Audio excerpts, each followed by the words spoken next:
இப்போ ரீசெண்ட் டேஸாக யுஎஸ்ஏ அப்படின்னு சொன்னாலே எல்லாத்துக்கும் ஞாபகம் வருது ட்ரம்ப் வந்து கொஞ்சம் நாட்களாக வந்து வரி விகிதத்தை வந்து ஏற்றிட்டு இருக்காரு.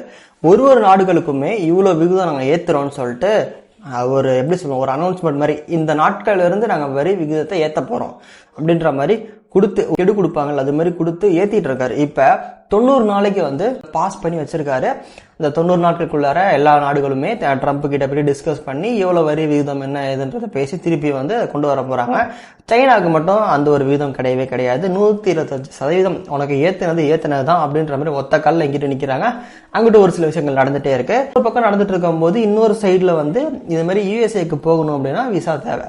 அந்த விசா அப்ளை பண்றதுக்கு அப்புறம் அந்த விசா அப்ளை பண்ணவரோட சோசியல் மீடியால செக் பண்ணி பார்ப்பாங்க. அதில் ஒரு சில விஷயங்கள்லாம் இருக்கா இல்லையன்ற செக் பண்ணி பார்த்துட்டு அதுக்கப்புறம் தான் உங்களுக்கு விசா தருவோன்ற மாதிரி ஒரு சில காரணங்கள்லாம் சொல்லியிருக்காங்க.